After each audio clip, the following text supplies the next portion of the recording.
Jika kamu sibuk atau ada hal lain penting yang harus dilakukan, kamu bisa pause dan lanjutkan nanti. Kamu juga bisa mendengarkan ulang. Semudah itu, Beb. Injil Lukas pasal 22 ayat 1 dan 2. Rencana untuk membunuh Yesus. Hari raya roti tidak beragi yang disebut Paskah sudah dekat. Imam-imam kepala dan ahli-ahli Taurat mencari jalan bagaimana mereka dapat membunuh Yesus sebab mereka takut kepada orang banyak. Injil Lukas pasal 22 ayat 3 sampai 6. Yudas mengkhianati Yesus. Maka masuklah iblis ke dalam Yudas yang bernama Iskariot, seorang dari ke-12 rasul itu.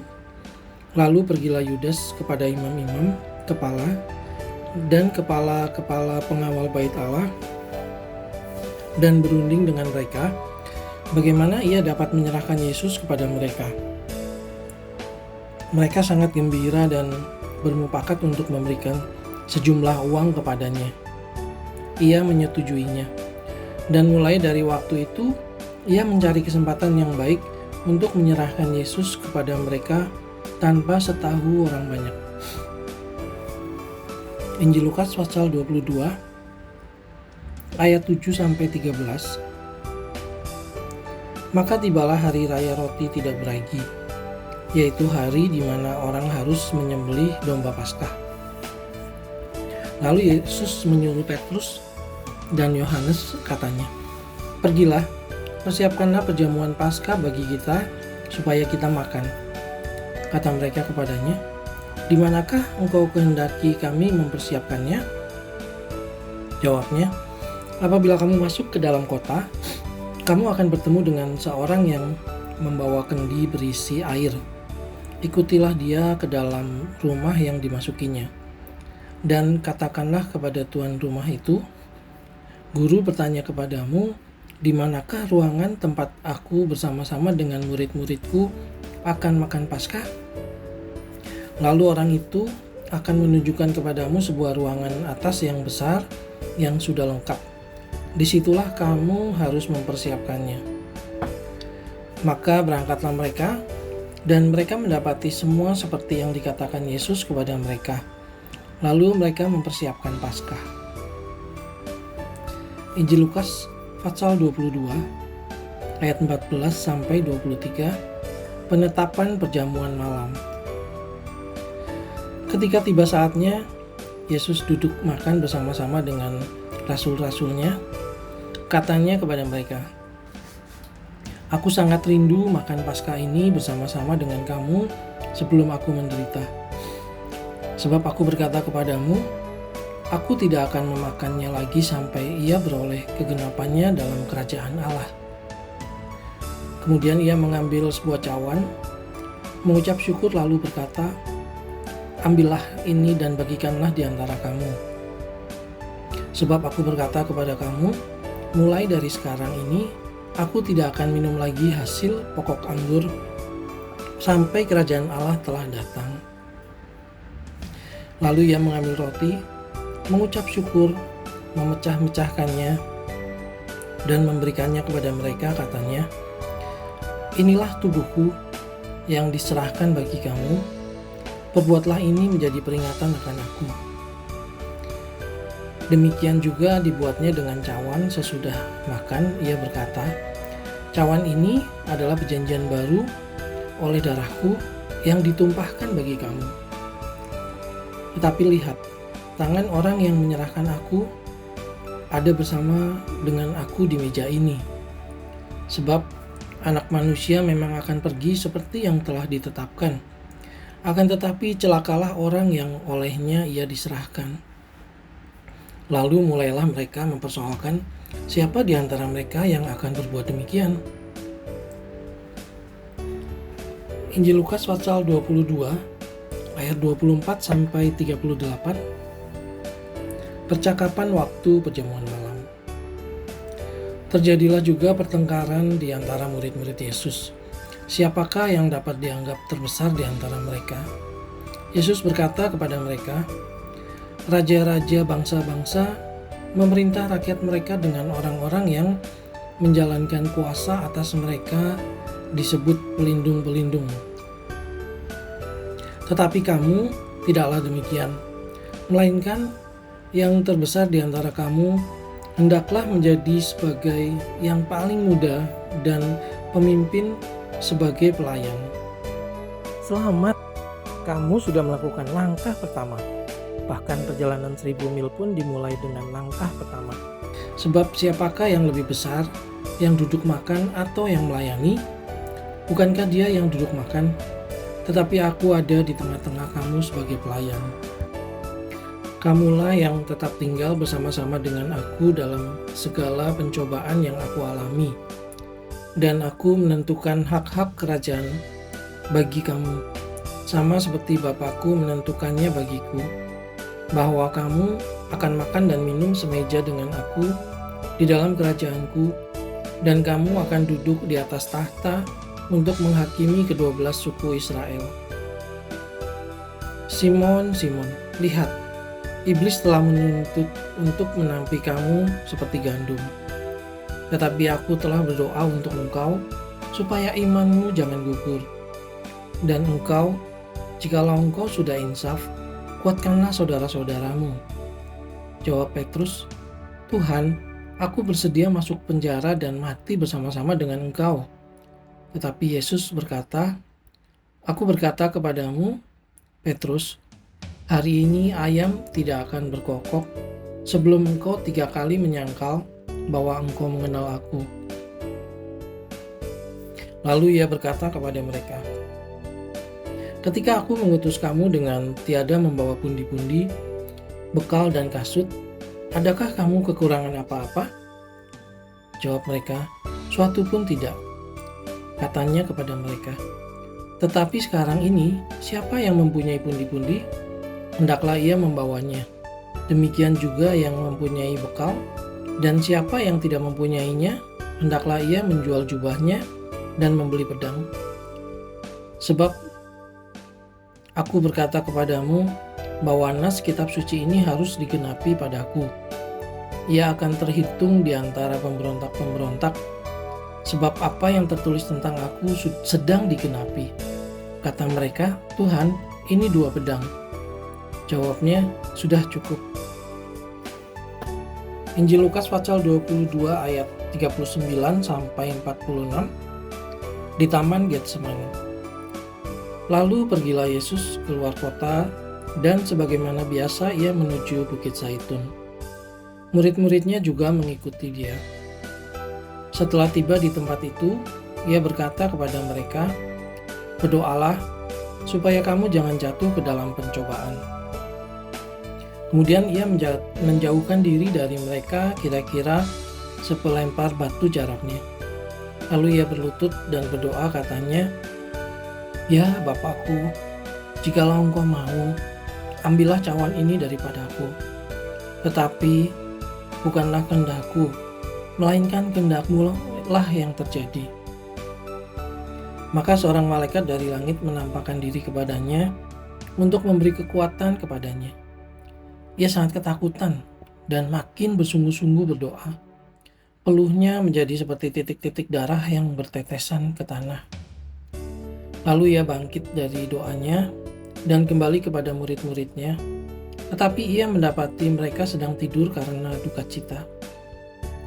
Katanya kepada mereka, mengapa kamu tidur? Bangunlah dan berdoalah, supaya kamu jangan jatuh ke dalam pencobaan.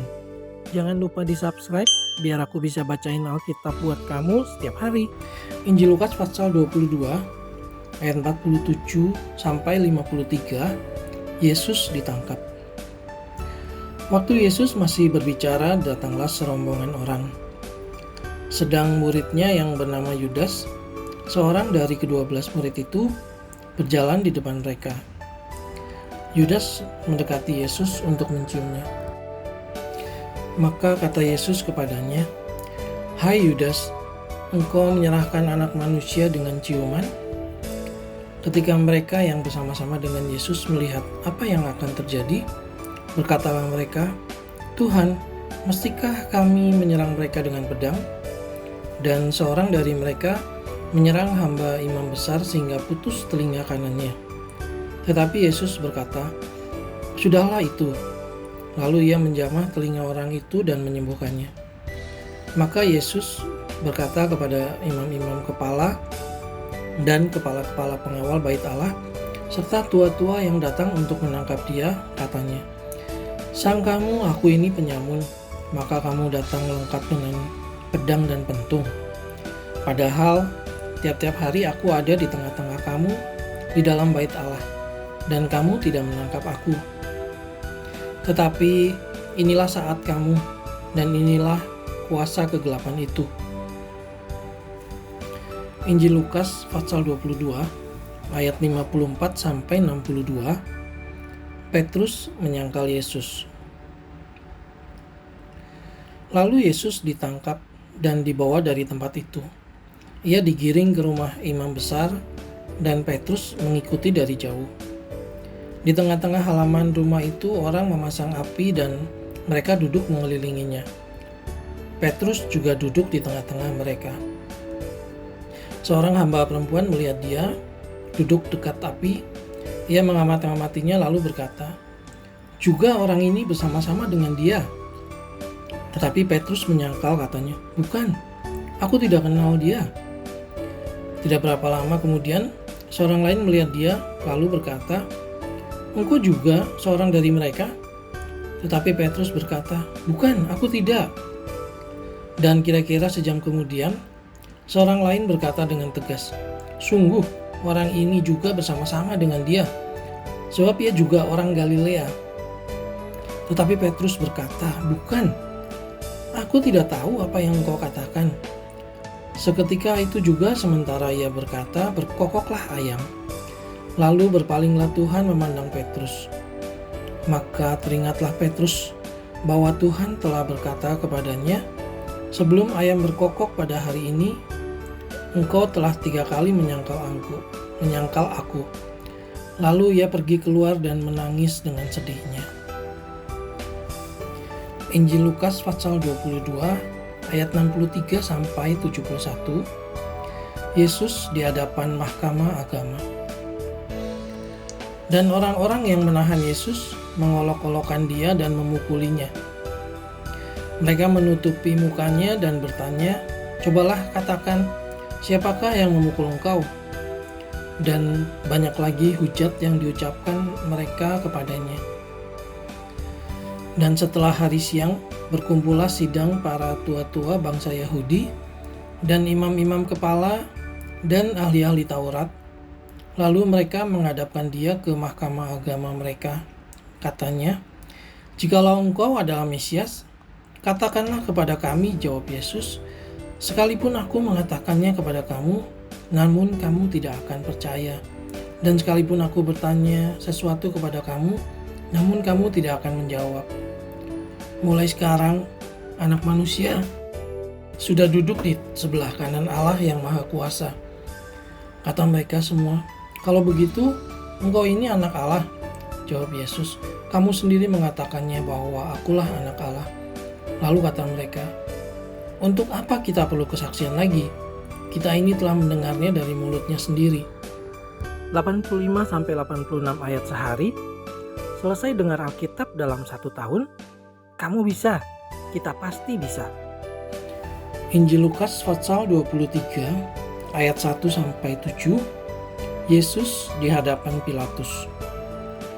Lalu bangkitlah seluruh sidang itu dan Yesus dibawa menghadap Pilatus. Di situ mereka mulai menuduh dia, katanya, "Telah kedapatan oleh kami bahwa orang ini menyesatkan bangsa kami dan melarang membayar pajak kepada Kaisar. Dan tentang dirinya, ia mengatakan bahwa ia adalah Kristus, yaitu Raja." Pilatus bertanya kepadanya, "Engkaukah raja orang Yahudi?" Jawab Yesus, "Engkau sendiri mengatakannya." Kata Pilatus kepada imam-imam kepala dan seluruh orang banyak itu, "Aku tidak mendapati kesalahan apapun pada orang ini." Tetapi mereka makin kuat mendesak, katanya, "Ia menghasut rakyat dengan ajarannya di seluruh Yudea. Ia mulai di Galilea dan sudah sampai ke sini. Ketika Pilatus mendengar itu, ia bertanya, "Apakah orang itu seorang Galilea?"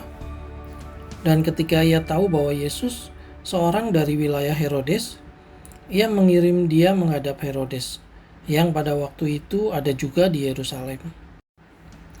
Injil Lukas pasal 23 ayat 8 sampai 12. Yesus di hadapan Herodes. Ketika Herodes melihat Yesus, ia sangat girang, sebab sudah lama ia ingin melihatnya, karena ia sering mendengar tentang dia. Lagi pula, ia mengharapkan melihat bagaimana Yesus mengadakan suatu tanda. Ia mengajukan banyak pertanyaan kepada Yesus, tetapi Yesus tidak memberi jawaban apapun. Sementara itu, imam-imam kepala dan ahli-ahli Taurat maju ke depan dan melontarkan tuduhan-tuduhan yang berat terhadap dia. Maka mulailah Herodes dan pasukannya menista dan mengolok-olokkan dia. Ia mengenakan jubah kebesaran kepadanya, lalu mengirim dia kembali kepada Pilatus. Dan pada hari itu juga bersahabatlah Herodes dan Pilatus. Sebelum itu mereka bermusuhan. Sampai ketemu besok ya. Aku bacain kamu lagi ayat berikutnya. Kalau kamu baru menemukan channel ini, kamu bisa mulai dari hari ini. Dan pada tanggal yang sama dengan hari ini, di tahun depan, kamu sudah tamat mendengarkan semua ayat Alkitab lengkap. Ide hebat bukan? Ayo, tunggu apa lagi?